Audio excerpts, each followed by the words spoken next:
आज आपण जाऊया जरा का 2013 मध्ये. ऍक्च्युली तेव्हा तर कळतच नव्हतं रे की एवढं नक्की झालं होतं दुनियादारीच्या वेळी.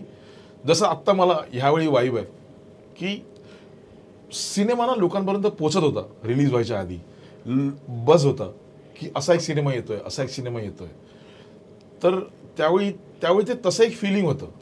आणि फ्रँकली स्पीकिंग त्याच्या आधी असं काही सक्सेस बघितलं नव्हतं ना की सुपर डुपर हिट ब्लॉकबस्टर असं काही बघितलं नव्हतं. तर इट वॉज व्हेरी न्यू.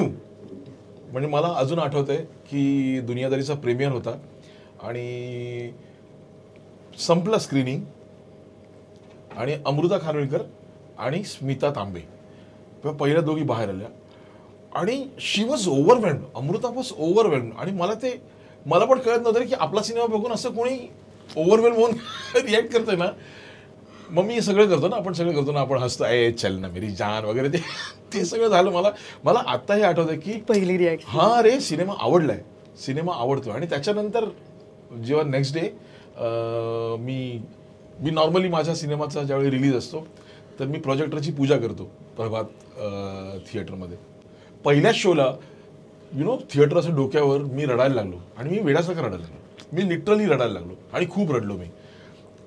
पण तो शो संपला ना तर मी हे बघितलंय की तो शो संपला, प्रभातमधनं असे लोक बाहेर पडले आणि तिकीट विंडोवर गेले, तिकीट काढले आणि परत आतमध्ये गेले. That was the moment for me की आईला असं काहीतरी होतंय आपल्या आयुष्यात. It was a surreal. मलाही अगदी आठवतंय दादा की जेव्हा आम्ही प्रेस शो पाहिला होता, तुम्ही प्रेस शो ठेवला होता दुनियादारीचा, आणि तेव्हा बाहेर आम्ही आलो तेव्हा अंकुश, सई, स्वप्नील सगळे रांगेत उभे होते आणि ते असे थांबले होते की काय आता रिॲक्शन आहे मीडिया. आणि आम्ही असं त्यांना मिठ्या मारल्या आणि खूप म्हणलो अरे काय भारी झालंय, किती छान झालंय. आणि देवर लाईक वाव, म्हणजे आवडलंय असं. सो पण येस ऑफकोर्स. आणि दुनियादारी मेड अ हिस्ट्री आणि अर्थात ती हिस्ट्री पुन्हा पुन्हा होत राहावं यासाठी आम्ही नक्कीच वाट बघतोय.